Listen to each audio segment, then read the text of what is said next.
എനിക്ക് പറയാനുള്ളത് തൊഴിൽ വാർത്തയോടാണ് ആദ്യം പറയാനുള്ളത്. പിന്നെ പറയാനുള്ളത് നമ്മുടെ കേരള PSCയോട്.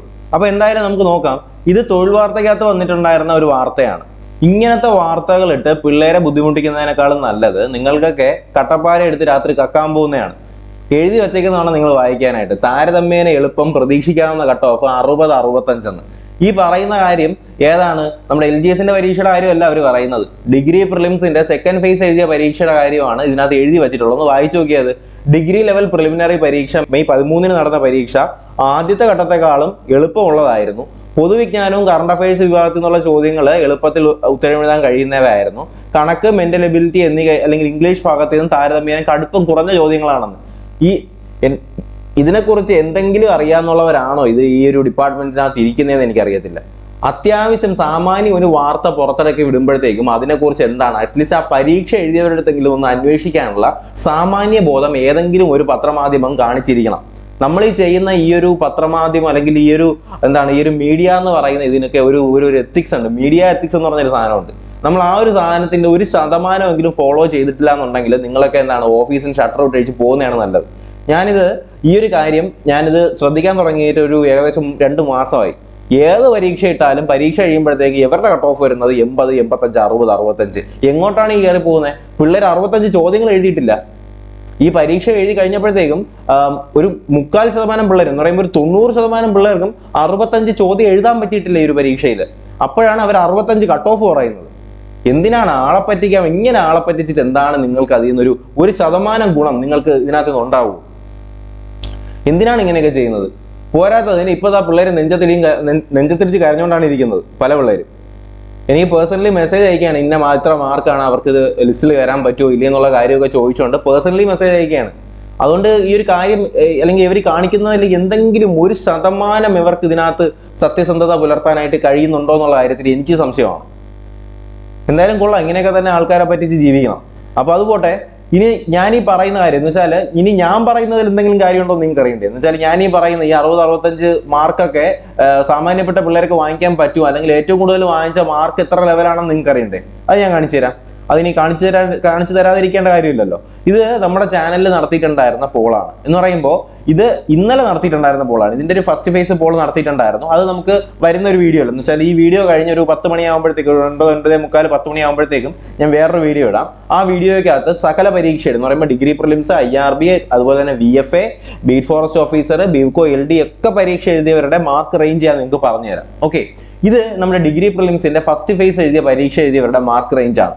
ഈ ഒരു മാർക്ക് റേഞ്ച് നോക്കിയാൽ നിങ്ങൾക്ക് മനസ്സിലാവും. ഇതിനകത്ത് ഞാൻ പോൾ ചെക്ക് എന്ന് പറയുന്ന ഒരു വിഭാഗം വരെ ഇട്ടിട്ടുണ്ടായിരുന്നു. എന്ന് പറഞ്ഞാൽ പരീക്ഷ ഈ ഒരു പോള് മാക്സിമം ശരിയാക്കാൻ വേണ്ടിയിട്ടാണ് ഈ ഒരു ബാർ ഇതിനകത്ത് ഇട്ടത്. വേറെ ഒന്നുമല്ല, എന്താണ് കൂടിയ മാർക്കുള്ള അല്ലെങ്കിൽ പരീക്ഷ എഴുതാത്തവര് അതിൽ ക്ലിക്ക് ചെയ്യുക എന്ന് പറയുന്ന ഒരു കോൺസെപ്റ്റോട് കൂടിയാണ് അത് അവർ ചെയ്തിട്ടുണ്ട്. കാര്യം നോക്കിയാൽ മനസ്സിലാവും. 42% ആൾക്കാർ പരീക്ഷ എഴുതാത്തവരാണ്. അവർ ആ ഒരു ബാറിലാണ് ക്ലിക്ക് ചെയ്തിട്ടുള്ളത്. ഈ പരീക്ഷ എഴുതിയതിന്റെ ഏറ്റവും കൂടുതൽ ശതമാനം ആൾക്കാർക്ക് കിട്ടിയിട്ടുള്ള മാർക്ക് എന്ന് പറയുന്നത് 50, അതുപോലെ 40, 50, അതുപോലെ തന്നെ 50, 60 പ്ലസ് മാർക്കാണ്. ഈ ഫസ്റ്റ് ഫേസിന്റെ കാര്യമാണ് പറയുന്നത്. ഇനി സെക്കൻഡ് ഫേസിലേക്ക് വരുമ്പോഴാണ് കോമഡി. സെക്കൻഡ് ഫേസിലോട്ട് നോക്കിയേ, ഏറ്റവും കൂടുതൽ ആൾക്കാർക്ക് കിട്ടിയിട്ടുള്ള മാർക്ക് എന്ന് പറയുന്നത് 30-40 ഇടയിലാണ് സെക്കൻഡ് ഫേസിൽ.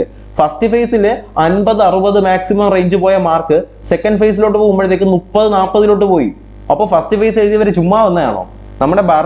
നമ്മുടെ ഇന്ത്യൻ കോൺസ്റ്റിറ്റ്യൂഷൻ അത് പറയുന്നുണ്ട്, എല്ലാ ഇന്ത്യക്കാരും തുല്യരാണ്, എല്ലാവർക്കും തുല്യമായിട്ടുള്ള അവകാശങ്ങൾ കൊടുക്കുന്നുണ്ട് എന്നൊക്കെ വെട്ടി തുറന്ന് എഴുതി വെച്ചിട്ട് അവസാനം ഒരു ഭരണഘടനാ സ്ഥാപനം തന്നെ ഉദ്യോഗാർത്ഥികൾക്കെതിരെ ഇങ്ങനെ ഒരു പരിപാടി കാണിച്ചു വെച്ചാൽ എന്താ പറയാ? നമ്മുടെ മനോരമ പത്രവും അതുപോലെ തന്നെ ആ സമയത്ത് മിക്ക വാർത്തകളിലും എഴുതി ഒപ്പിട്ട് തന്നിട്ടുള്ള കാര്യമാണ് ഈ നമ്മുടെ 5ാമത്തെ ഫേസ് പരീക്ഷ. നമ്മുടെ കഴിഞ്ഞ 10th പ്രിലിംസിന്റെ ഇടയിൽ നടന്നിട്ടുണ്ടായിരുന്ന പ്രശ്നം.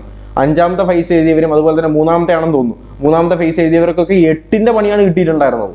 അവരുടെയൊക്കെ ആ ഒരു ലിസ്റ്റിനകത്ത് നിന്ന് വെച്ചാൽ ആദ്യം എഴുതിയ ആദ്യത്തെ ഫേസുകാരെ എടുത്തതിൽ നിന്ന് പകുതിയൊക്കെയാണ് നമ്മുടെ 5ാം ഫേസുകാരെയൊക്കെ എടുത്തിട്ടുണ്ടായിരുന്നത്.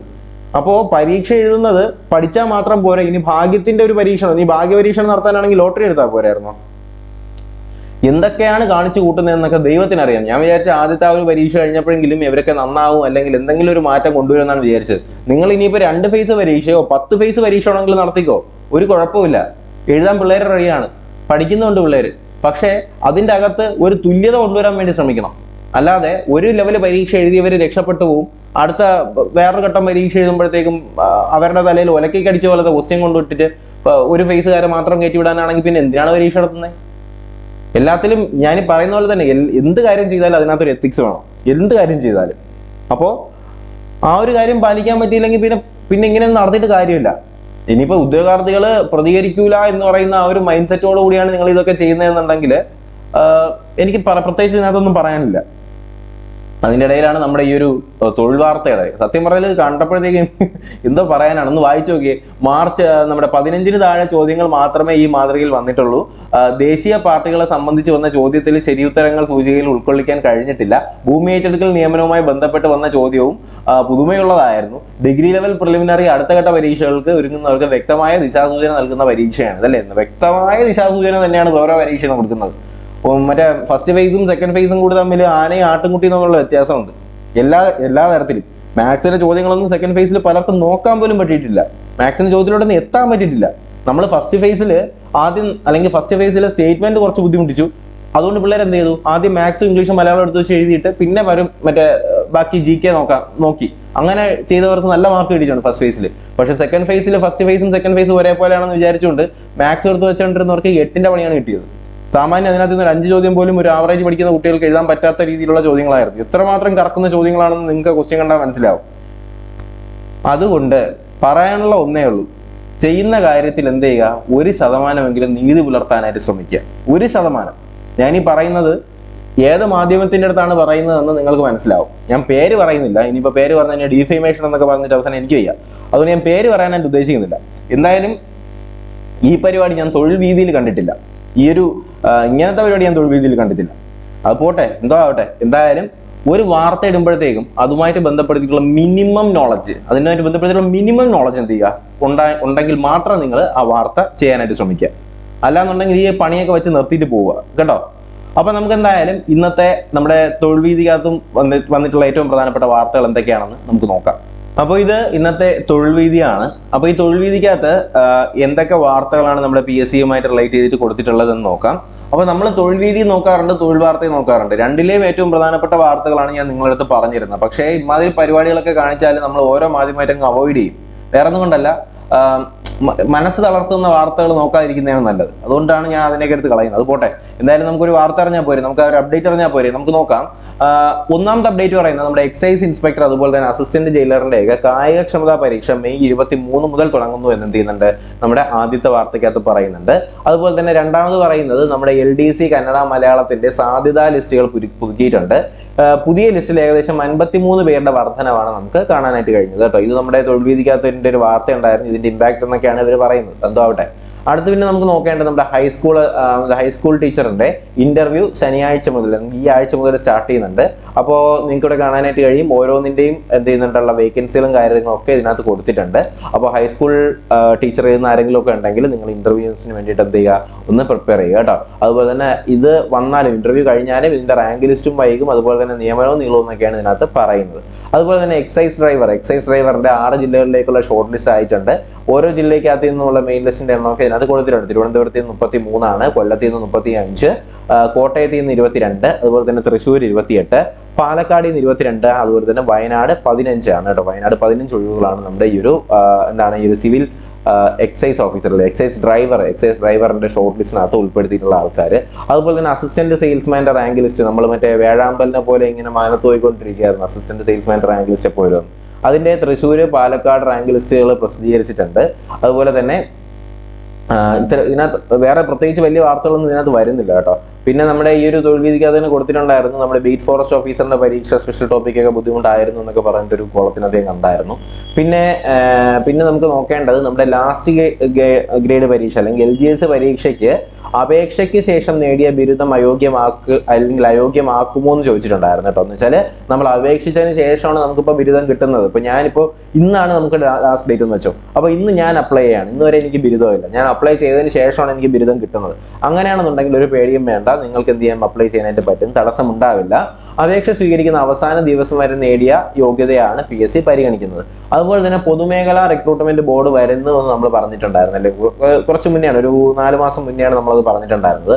അത് തിരിച്ചടി ആകുമോ എന്ന് ചോദിച്ചിട്ടുണ്ട്. അപ്പൊ നമുക്ക് നോക്കാം. വ്യവസായ വകുപ്പിന്റെ കീഴിലുള്ള പൊതുമേഖലാ സ്ഥാപനങ്ങളിലെ വിവിധ തസ്തികകളിലേക്കുള്ള നിയമനത്തിനാണ് പ്രത്യേക റിക്രൂട്ട്മെന്റ് ബോർഡ് രൂപീകരിച്ചത്. PSC നിയമനം വ്യവസ്ഥ ചെയ്തിട്ടില്ലാത്ത തസ്തികകളിലേക്കുള്ള നിയമനമാണ് ബോർഡ് നടത്തുക. PSC വഴിയുള്ള നിയമനത്തിന് കുറവ് അല്ലെങ്കിൽ വരാതെ ഇരിക്കും ഇതിന്റെ പ്രവർത്തനം എന്നതാണ് ഇതിന്റെ വിവരം. കൂടുതലും ഉയർന്ന തസ്തികയിലേക്കുള്ള നിയമനമായിരിക്കും പൊതുമേഖലാ ബോർഡ് വഴി നടത്തുക. അപ്പൊ എന്തായാലും PSC റിക്രൂട്ട്മെന്റ് ചെയ്യാത്ത പരീക്ഷകളായിരിക്കും പൊതുമേഖലാ റിക്രൂട്ട്മെന്റ് ബോർഡ് വഴി നടത്താനായിട്ട് പോകുന്നത്. അപ്പൊ എന്ത് തന്നെയാലും അത് നിങ്ങൾക്കൊരു മുതൽക്കൂട്ട് തന്നെയാണ്. കാര്യം ഏതെങ്കിലുമൊക്കെ തസ്തികകൾ നമുക്ക് ഏതെങ്കിലുമൊക്കെ പൊതുമേഖലാ സ്ഥാപനത്തിലെ ഏറ്റവും ഉയർന്ന അല്ലെങ്കിൽ ഹൈ ലെവൽ തസ്തികകളും കാര്യങ്ങളൊക്കെ ഇനി മുതൽ ഈ ഒരു പൊതുമേഖലാ റിക്രൂട്ട്മെന്റ് ബോർഡായിരിക്കും നടത്താനായിട്ട് പോകുക എന്നൊക്കെ പറഞ്ഞിട്ട് വാർത്തകളും കാര്യങ്ങളൊക്കെ വന്നിട്ടുണ്ടായിരുന്നു. അപ്പോൾ അതിന്റെ കാര്യത്തിൽ ഒരു കൺഫർമേഷൻ ആയിട്ടുണ്ട്. അപ്പോൾ എന്തായാലും ഇതൊരു നല്ല കാര്യം തന്നെയാണ് എന്നാണ് എൻ്റെ ഒരു അഭിപ്രായം. അപ്പോൾ നമുക്ക് എന്തായാലും നോക്കാം, നമുക്ക് ബാക്കി വാർത്തകൾ നോക്കാം. പിന്നെ നമ്മുടെ ഇൻവിജിലേറ്റർ ഒപ്പിട്ടില്ലെങ്കിൽ പരീക്ഷ അസാധുവാകുമോ എന്ന് ചോദിച്ചിട്ടുണ്ട്. ആ ഒരു കാര്യം നിങ്ങൾ ശ്രദ്ധിക്കേണ്ടതാണ്. നിങ്ങൾ പരീക്ഷയ്ക്ക് പോയിരുന്നുകൊണ്ട് മാത്രം നിങ്ങൾക്ക് റാങ്ക് ലിസ്റ്റിൽ വരാൻ പറ്റത്തില്ല. സിവിൽ പോലീസ് ഓഫീസറിന്റെ കൺഫർമേഷൻ കൊടുക്കാനുള്ള ലാസ്റ്റ് ഡേറ്റ് 11-ാം തീയതിയാണ്. ഞാൻ തലയിൽ കൈവച്ച നാഴേക്ക് 40 തൊട്ട് ഞാൻ നിങ്ങളുടെ അടുത്ത് പറയുന്നതാണ്. എന്നിട്ടും എൻ്റെ ഇൻബോക്സിൽ മെസ്സേജ് വന്നു, എൻ്റെ ഇൻസ്റ്റാഗ്രാം ഇൻബോക്സിൽ മെസ്സേജ് വന്നു, സാർ ഇത് അപ്ലൈ ചെയ്ത് എന്താണ് ലാസ്റ്റ് ഡേറ്റ് കഴിഞ്ഞു പോയി, ഞാൻ കൺഫർമേഷൻ കൊടുക്കാൻ മറന്നു, എന്ത് ചെയ്യാൻ പറ്റുമെന്ന്. ഇനി എന്ത് ചെയ്യാൻ പറ്റാനാണ് ലാസ്റ്റ് ഡേറ്റ് കഴിഞ്ഞാൽ? ഞാൻ പറഞ്ഞില്ലേ, ഒരു പരീക്ഷയ്ക്ക് നിങ്ങൾ അപ്ലൈ ചെയ്തുകൊണ്ട് മാത്രം നിങ്ങൾക്ക് ആ പരീക്ഷ എഴുതാൻ പോലും പറ്റത്തില്ല. കൺഫർമേഷൻ കൊടുക്കണം, കൺഫർമേഷൻ ശ്രദ്ധിക്കണം, കൺഫർമേഷൻ ഡേറ്റ് ശ്രദ്ധിക്കണം. ഒന്നും അല്ലെങ്കിൽ ഞാൻ നമ്മുടെ ടെലഗ്രാം ഗ്രൂപ്പിലും അതുപോലെ തന്നെ അല്ലെങ്കിൽ വീഡിയോയിലും വന്ന് പറയുന്ന കാര്യമല്ലേ, ആ ഒരു കാര്യം നിങ്ങൾക്ക് ശ്രദ്ധിച്ചൂടെ? അപ്പോൾ ഞാൻ ഈ പറഞ്ഞ പോലെ നിങ്ങൾക്ക് ഇതുപോലെ എന്തെങ്കിലും സംശയങ്ങളും കാര്യങ്ങളൊക്കെ ഉണ്ടെങ്കിൽ നിങ്ങൾക്ക് ഡയറക്റ്റ് ആയിട്ട് എനിക്ക് മെസ്സേജ് അയക്കാം. മെസ്സേജ് അയക്കാൻ വേണ്ടി ഇൻസ്റ്റാഗ്രാമിൽ ഒന്ന് എന്ത് ചെയ്യുക, ജസ്റ്റ് ഒന്ന് ഫോളോ ചെയ്തിട്ട് അതിൽ മെസ്സേജ് അയച്ചാൽ മാത്രം മതി. ഞാൻ തീർച്ചയായിട്ടും നിങ്ങൾക്ക് ഞാൻ റിപ്ലൈ തരുന്നതാണ്. നിങ്ങൾക്ക് എല്ലാവർക്കും ഞാൻ റിപ്ലൈ തരുന്നതാണ്. ഞാൻ കാണുന്ന എല്ലാ മെസ്സേജിനും കുറച്ച് താമസിച്ചാൽ ഞാൻ നിങ്ങൾക്ക് റിപ്ലൈ തരുന്നതാണ് അല്ലേ. അപ്പോൾ എന്തായാലും അതുപോലെ തന്നെ ടെലഗ്രാം ഗ്രൂപ്പിലൊന്ന് ജോയിൻ ചെയ്യുക. ഇതുപോലുള്ള ഏറ്റവും പ്രധാനപ്പെട്ട കാര്യങ്ങളെല്ലാം നമ്മൾ ഡിസ്കസ് ചെയ്യുന്ന ടെലഗ്രാം ഗ്രൂപ്പിലാണ്. ഓക്കെ, അപ്പോൾ ഇത്രയും കാര്യങ്ങളൊക്കെ തന്നെയാണ്. പിന്നെ ഒരു ചോദ്യമാണ്, പ്രൊഫൈൽ ബ്ലോക്ക് പ്രാബല്യത്തിൽ വന്നോ എന്നുള്ള കാര്യം. ഇത് പലരുടെയും ഒരു കൺസേൺ ആയിട്ടുള്ളതാണ്. കാര്യം പലർക്കും പരീക്ഷ എഴുതാനായിട്ടൊന്നും പറ്റിയിട്ടില്ല. അപ്പോൾ നിങ്ങളുടെ പ്രൊഫൈൽ ബ്ലോക്ക് ആവുമോ എന്നുള്ളൊരു ചോദ്യം വരുന്നുണ്ട്. അതിനകത്ത് ഇതിൽ പറയുന്നത് എന്തെന്ന് വെച്ചാൽ, ഇതിൽ ചോദ്യം ശ്രദ്ധിക്കുക. മെയ് 27-ന് സർവകലാശാല അസിസ്റ്റന്റ് പരീക്ഷ എഴുതാൻ കൺഫർമേഷൻ നൽകിയിട്ടുണ്ട്. പക്ഷേ ബൈക്ക് അപകടത്തെ തുടർന്നുകൊണ്ട് എനിക്ക് പരീക്ഷ എഴുതാനായിട്ട് കഴിഞ്ഞില്ല. പ്രൊഫൈൽ ബ്ലോക്ക് സാധ്യത ഉണ്ടോ എന്ന് ചോദിച്ചിട്ടുണ്ട്. അപ്പോൾ ഒന്ന് വായിച്ചു നോക്കിയേ. കൺഫർമേഷൻ നൽകിയ ശേഷം പരീക്ഷ എഴുതാത്തവരുടെ പ്രൊഫൈൽ ബ്ലോക്ക് ചെയ്യുന്ന കാര്യം PSC പരിഗണിക്കുന്നുണ്ട്. എന്നാൽ അന്തിമ തീരുമാനം വന്നിട്ടില്ല എന്ന് മുതൽ ഈ ഒരു പരിഷ്കാരം നടപ്പാക്കുമെന്ന് തീരുമാനം വരാനിരിക്കുന്നതേ ഉള്ളൂ. അപ്പൊ എന്തായാലും ആ ഒരു കാര്യം ശ്രദ്ധിക്കാൻ. നിലവിൽ ഇതുവരെ പ്രൊഫൈൽ ബ്ലോക്ക് എന്ന് പറഞ്ഞൊരു സാധനം നിലവിൽ വന്നിട്ടില്ല. പക്ഷെ ഏത് സമയത്താണ് PSC ആൾക്കാരുടെ നെഞ്ചത്തടിച്ചുകൊണ്ട് ഇങ്ങനെ ഒരു പരിപാടി ചിലപ്പോൾ ഇനി പറയാം, ഇനിയിപ്പോൾ കഴിഞ്ഞ പരീക്ഷ എഴുതാത്ത ഒരു തൊട്ടെന്നൊക്കെ പറഞ്ഞിരുന്നത്. അതുകൊണ്ട് ഒരു കാര്യവും നമുക്കൊരു ആരെയും വിശ്വസിക്കാൻ പറ്റത്തില്ല. ദയവ് ചെയ്ത് നിങ്ങൾ എന്ത് ചെയ്യുക, കൺഫർമേഷൻ കൊടുക്കുന്ന പരീക്ഷകൾ എഴുതാനായിട്ട് ശ്രമിക്കുക. ന്യായമായ കാര്യമാണെങ്കിൽ, ഇപ്പൊ ഇതിൽ പുള്ളിക്കാരൻ പറഞ്ഞ പോലെ പുള്ളിക്ക് ആക്സിഡന്റ് പറ്റിയതാണ്, നമുക്ക് ചോദിച്ചാൽ തെളിവുണ്ടെടുത്ത് കൊടുക്കാൻ. അല്ലെങ്കിൽ എന്താണ്, യൂണിവേഴ്സിറ്റി പരീക്ഷയാണ് എഴുതാൻ പറ്റിയില്ല, അങ്ങനെയാണെന്നുണ്ടെങ്കിൽ എന്തുണ്ട്, നമ്മുടെ തെളിവുണ്ട്, ഹോൾ ടിക്കറ്റ് ഉണ്ട്. പരീക്ഷ എന്നാണ് നമ്മുടെ PSC പരീക്ഷ എന്ന് പറഞ്ഞാൽ നമുക്ക് എന്ത് ചെയ്യാം, ഹോൾ ടിക്കറ്റ് സമർപ്പിക്കാം. നമുക്ക് എന്തെങ്കിലും ഒരു അസുഖം വന്നുപോയി, കോവിഡ് വന്നുപോയി, ടെസ്റ്റിന്റെ റിപ്പോർട്ട് എടുത്ത് കൊടുത്താൽ മതി. അങ്ങനെയുള്ള എന്തെങ്കിലും വാലിഡ് റീസൺ ആണ് എന്നുണ്ടെങ്കിൽ നിങ്ങൾ പേടിക്കേണ്ട ആവശ്യമില്ല, നിങ്ങൾക്ക് എന്ത് ചെയ്യാം, എഴുതാതിരിക്കാം. പക്ഷേ അല്ലാന്നുണ്ടെങ്കിൽ വെറുതെ ആണെങ്കിൽ പോലും നിങ്ങൾ മടി പിടിച്ച് പോലും നിങ്ങൾ പോവാതിരിക്കരുത്. അത് നിങ്ങൾക്ക് ഭാവിയിൽ 8ന്റെ പണി കിട്ടാനുള്ള സാധ്യത ഉള്ളൊരു കേസാണ് കേട്ടോ. അപ്പോൾ ഇത്രയും കാര്യങ്ങളൊക്കെയാണ് ഈ ഒരു നമ്മുടെ ലേറ്റസ്റ്റ് ആയിട്ടുള്ള PSCയുടെ വാർത്തകൾ എന്നൊക്കെ പറഞ്ഞുകൊണ്ട് നമ്മുടെ തൊഴിൽ മാധ്യമത്തിനകത്തൊക്കെ വന്നിട്ടുള്ളത്. ദയവ് ചെയ്ത് ഞാൻ ഈ പറയുന്ന കാര്യം ഞാൻ നിങ്ങളുടെ അടുത്ത് ഒരു 1000 വട്ടം പറഞ്ഞ കാര്യമാണ്. അത് തന്നെ ഞാൻ പിന്നെയും റിപ്പീറ്റ് ചെയ്ത് പറയുകയാണ്. ദയവ് ചെയ്ത് കട്ട് ഓഫ് പ്രഡിക്ഷൻസിൽ ചെന്ന് വീഴരുത്. അതിപ്പോൾ ഞാൻ പ്രഡിക്റ്റ് ചെയ്യാറില്ല, പൊതുവേ ഞാൻ ചെയ്യാറില്ല. അഥവാ ഞാൻ ഇന്നല്ലെങ്കിൽ നാളെ അങ്ങനെ ചെയ്താലും നിങ്ങൾ അതിനകത്തൊന്നും ചെന്ന് വീഴുന്ന കളയരുത്. ഇപ്പം ഞാനല്ല ആരായാലും, ഞാൻ ഒരുപാട് ചാനലുകളിൽ അത് കണ്ടായിരുന്നു. എൻ്റെ കട്ട് ഓഫ് പ്രഡിക്ഷൻ ഇത് എൻ്റെന്ന് വെച്ചാൽ ആരാണ് ഞാൻ? PSC ചെയർമാനാണോ? അല്ലല്ല. പിന്നെ എന്തിനാണ് ഇങ്ങനെ പിള്ളേരെ പറ്റിക്കുന്നത്? ഈ കട്ട് ഓഫ് പ്രഡിക്ഷൻ എന്ന് പറയുന്നതേ നിങ്ങളെ പറ്റിക്കാൻ വേണ്ടിയിട്ടാണ്. യഥാർത്ഥ കാര്യങ്ങളൊക്കെ കൊടുത്തിട്ടുള്ളത് ആ ഒരു സർവേക്കകത്താണ്. എന്ന് വെച്ചാൽ നമുക്കിപ്പോൾ സർവേ നടത്തുമ്പോൾ അറിയാം ഇന്നതാണ് കാര്യം. പ്രഡിക്ഷൻ ഒരാൾ നടത്തുന്നതാണ്, ആ ഒരു കാര്യം മനസ്സിലാക്കിയാൽ മതി.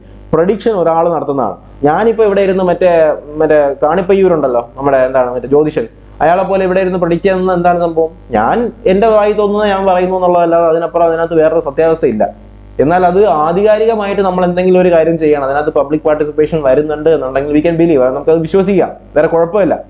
ഓക്കെ, അപ്പോൾ ആ കാര്യം കൂടി നിങ്ങളൊന്ന് ശ്രദ്ധിക്കുക. അപ്പോൾ ഇത്രയും കാര്യങ്ങളൊക്കെ തന്നെയാണ് നമ്മുടെ PSC വാർത്തകളും അപ്ഡേറ്റുകളും എന്നൊക്കെ പറഞ്ഞ് വന്നിട്ടുള്ളത്. പ്രത്യേകിച്ച് വലിയ വാർത്തകളൊന്നും എനിക്ക് കണ്ടെത്താനായിട്ട് കഴിഞ്ഞില്ല. പിന്നെ ഇതിനകത്തുണ്ടായിരുന്ന വലിയൊരു വാർത്തയാണ് നമ്മുടെ നേരത്തെ പറഞ്ഞിട്ടുണ്ടായിരുന്ന വാർത്ത. ദയവ് ചെയ്ത് ഇമാതിരി ഊളത്തരങ്ങളിലൊന്നും ചെന്ന് വീഴാതിരിക്കുക. പറയുന്നവര് പറഞ്ഞുകൊണ്ടേയിരിക്കും, ഇമാതിരി കാര്യങ്ങളൊക്കെ പറയുന്നവര് പറഞ്ഞുകൊണ്ടേയിരിക്കും. അതിലൊന്നും അവർക്ക് യാതൊരു ദയവ് ചെയ്ത് ഇമാതിരി ഊളത്തരങ്ങളിലൊന്നും ചെന്ന് വീഴാതിരിക്കുക. കാര്യം ഇങ്ങനെയൊക്കെ പറഞ്ഞ് ബുദ്ധിമുട്ടിക്കുന്നവര് ജീവിതകാലം മുഴുവൻ നിങ്ങളെ ബുദ്ധിമുട്ടിച്ചുകൊണ്ടേയിരിക്കും. അതുകൊണ്ട് ഒരു കാരണവശാലും ഇങ്ങനെയുള്ള ഫേക്ക് വാർത്തകളിൽ നിങ്ങളുടെ മനസ്സ് തളർന്നു പോകാതിരിക്കുക. പഠിക്കുക, പഠിച്ചുകൊണ്ടേയിരിക്കുക, നല്ലപോലെ പഠിക്കുക. നിങ്ങൾക്ക് കിട്ടേണ്ട സമയത്ത് കിട്ടിക്കോളും കേട്ടോ. അപ്പോൾ നിലവിലത്തെ ഒരവസ്ഥ എന്ന് പറഞ്ഞാൽ ഞാൻ ഈ പറഞ്ഞ പോലെ തന്നെ എന്താണ്, പരീക്ഷ എഴുതിയോണ്ട് മാത്രം കാര്യമില്ല. നമുക്കിനി മറ്റേ കൊടിയും പിടിച്ച് നമുക്കിനി പി എസ് സി പിള്ളേർക്ക് മാത്രം ഇനി വല്ല സംഘടനയോ വല്ല ഉണ്ടാക്കിയിട്ട് സെക്രട്ടേറിയറ്റിന്റെ മുമ്പിലും PSC ഓഫീസിലും മുമ്പിൽ ചെന്നിരുന്ന് സമരവും ചെയ്ത് പോലീസുകാരുടെ അടിയും കൊള്ളേണ്ട ഒരു അവസ്ഥയാണ് നിലവിലുള്ളത്. ഇതൊക്കെ ഏത് ലെവലിലോട്ടാണ് സഞ്ചരിക്കുന്നതെന്നൊന്നും പറയാനൊന്നും പറ്റത്തില്ല. എന്തായാലും ഞാൻ ഈ പറഞ്ഞ പോലെ പരീക്ഷ നിങ്ങൾ 10 ഫേസോ 20 ഫേസോ ആക്കി നടത്തിക്കോ, ഒരു കുഴപ്പമില്ല. പക്ഷെ അതിനകത്ത് നിങ്ങളൊരു ഇക്വാളിറ്റി കൊണ്ടുവരാനായിട്ട് ശ്രമിക്കുക, ഒരു തുല്യത കൊണ്ടുവരാനായിട്ട് ശ്രമിക്കുക. അല്ലാന്നുണ്ടെങ്കിൽ വച്ച് പൂട്ടുക ഈ പരിപാടി. എന്ത് പരിപാടി? ഈ പ്രിലിംസ് എന്ന് പറയുന്ന ഒരു പരിപാടി നിങ്ങൾ വച്ച് പൂട്ടുക. ഓക്കെ, ആ ഒരു കാര്യം മാത്രമേ പറയാനുള്ളൂ. അപ്പോൾ എന്തായാലും ഈ ഒരു വീഡിയോ നിങ്ങൾക്ക് ഉപകാരപ്പെട്ട എന്തെങ്കിലും ഉണ്ടെന്ന് നിങ്ങൾക്ക് തോന്നുകയാണെങ്കിൽ നിങ്ങൾ എന്ത് ചെയ്യുക, വീഡിയോ ഒന്ന് ലൈക്ക് ചെയ്യുക. അതുപോലെ തന്നെ ചാനൽ സബ്സ്ക്രൈബ് ചെയ്യുന്നതായിരിക്കും ഒന്ന് പരിഗണിക്കുക. കാര്യം നമ്മളിപ്പോൾ സിവിൽ പോലീസ് ഓഫീസറിന്റെ കംപ്ലീറ്റ് കോഴ്സുകൾ സ്റ്റാർട്ട് ചെയ്യുന്നുണ്ട്. ഇപ്പോൾ ഇന്ന് 4ാമത്തെ ദിവസമാണ്. നമ്മൾ ഓരോ ദിവസവും നല്ല നിങ്ങളുടെ ടോപ്പിക്കുമായിട്ട് ബന്ധപ്പെടുത്തിയിട്ടുള്ള ക്ലാസ്സുകളാണ് ചെയ്തു വരുന്നത്. അതുപോലെ തന്നെ തിങ്കൾ തൊട്ട് വെള്ളിയാഴ്ച വരെ നമ്മൾ സിലബസ് കവർ ചെയ്യും. ശനി ഞായറും നമ്മൾ സ്പെഷ്യൽ ടോപ്പിക്ക് കവർ ചെയ്യുന്ന രീതിയിലാണ് മുന്നോട്ട് പോകാനായിട്ട് തീരുമാനിച്ചിട്ടുള്ളത്. അപ്പോൾ എന്തായാലും ഇത്രയും കാര്യങ്ങളൊക്കെ നിങ്ങളൊന്ന് ശ്രമിക്കുക. ഇത് കണ്ടപ്പോഴേ എൻ്റെ രാവിലത്തെ മുഴുവൻ. അപ്പോൾ എന്തായാലും നമുക്ക് നോക്കാം. എന്തെങ്കിലും സംശയമുള്ളവരെ എനിക്ക് ഇൻസ്റ്റാഗ്രാമിൽ മെസ്സേജ് അയച്ചാൽ മതി. ബാക്കി കാര്യങ്ങളൊക്കെ നമുക്ക് നേരിട്ട് സംസാരിക്കാം. ഓക്കെ, അപ്പോൾ എന്തായാലും പുതിയൊരു വീഡിയോ ക്ലാസ്സൊക്കെ ആയിട്ട് ഉടനെ തന്നെ കാണാം. അതിലേക്ക് എല്ലാവർക്കും ബൈ ബൈ.